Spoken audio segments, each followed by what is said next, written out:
عرس کا ویسے معنی ہے شادی کے، خوشی سے تعبیر ہے۔ عرس اس لیے اسے کہا جاتا ہے کہ جب بندہ مومن کو قبر میں رکھا جائے گا اور فرشتے اس سے سوال کرتے ہیں، سوالوں کے جواب پورے ہوتے ہیں، اب کہا جاتا ہے نم کنومت العروس، تو اسے کہا جاتا ہے کہ سو جا جیسے دلہن سوتی ہے۔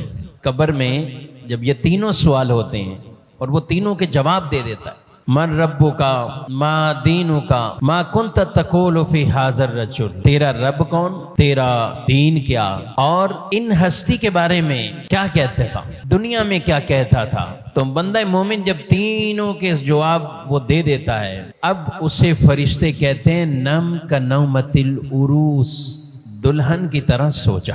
دلہن اپنی شادی کی رات وہ سوتی نہیں ہے، وہ اپنی ایک خوشی کے ساتھ گویا کہ زندگی کی وہ ایک اسے رات ہوتی ہے، اور اس سے تشبیہ دی گئی کہ اب اسے بھی گویا کہ ایسے اعزازات اللہ تعالیٰ فرما دیتا ہے۔ اس کا کفن پھر وہ کپڑے کا نارمل کفن نہیں ہوتا، بلکہ اللہ جنتی لباس میں تبدیل فرما دیتا ہے۔ اس کے لیے جنتی بچھونا ہوتا ہے، اس کے لیے جنت سے کھڑکی کھلتی ہے، یعنی اب اسے سکون اور راحت ہی راحت ہے، اور اس کی قبر کو حد نگاہ تک وسیع کر دیا جاتا ہے۔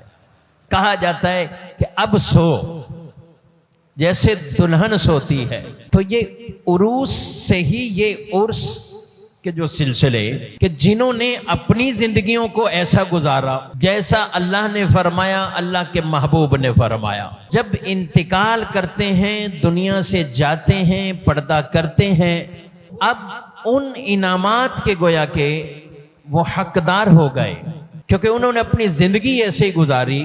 تو وہ جو کامیابیاں ہیں، وہ جو اللہ کے ان پر فضل ہوں گے، وہ جو خاص ان پر عنایتیں ہوں گی، اسی سے تعبیر کرتے ہوئے جب بزرگوں کے ایام آتے ہیں تو انہیں عرس سے تعبیر کیا جاتا ہے۔ یہ ایک لفظی طور پر ہے، ہمارے عام فوت ہوتے ہیں تو ہم انہیں برسی کہتے ہیں، ایک برس گزر گیا، برسی ہم منا رہے ہیں، یہ عام آدمیوں کے لیے۔ بزرگوں کے لیے ہم کہتے ہیں عرس منا رہے ہیں۔ یہ حقیقت وہی ہے، ان کا وصال کا دن ہے، اور محافل کر کے تلاوت، ذکر، نعت اور کچھ اور نیکیاں کر کے ایصال ثواب کیا جاتا ہے، ان کو نظر کیا جاتا ہے، اور اتنی تعبیر کے اعتبار سے اسے عرس کہا جاتا ہے۔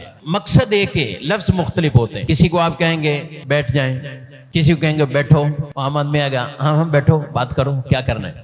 کسی کو کہیں گے بیٹھ جائیں، کسی کو کہیں گے بیٹھیے، اور کسی کو آپ کہیں گے تشریف رکھیے۔ آپ چار لفظ ہیں لیکن مقصد ایک ہی ہے، سب کو بٹھانا مقصود ہے کہ آپ بیٹھ جائیں، میں آپ سے بات کر رہا ہوں جو بھی ہے، لیکن ہر ایک کے مرتبے کے مطابق آپ نے لفظ بولا۔ کہیں کو چھوٹا آیا، عام آیا، بچہ آیا، بیٹھو بات کرو، کہیں آپ کہیں گے بات کریں، بات کیجئے، آپ کلام فرمائیے۔ تو یہ مختلف الفاظ ہیں جو ان کے اعتبار سے بولے جاتے ہیں۔ عرس بھی حقیقتاً تو وہ ایصال ثواب کا ہی دن ہے کہ وہ ایصال ثواب کیا جاتا ہے، مگر ان کے لیے برسی یا اس طرح کے الفاظ نہیں، بلکہ عرس ایک تعظیم والا لفظ، اور وہ اس حدیث سے ماخوذ ہے کہ جب عام مسلمان کو یہ کہا جائے گا دلہن کی طرح سو جاؤ، تو جو اللہ کے پیارے بندے ہیں جنہوں نے زندگیاں ہی ایسی گزاری ہیں، تو ان کے لیے اللہ قبر میں کتنے انعامات عطا فرمائے گا۔ تو گویا کہ یہ ان کے عرس ہیں، ان کی خوشی ہے، وہ رب کی ملاقات کو چلے گئے، اور اللہ نے ان پر یہ انعامات جو فرمائے اس دن کے اعتبار سے انہیں عرس کہا جاتا ہے۔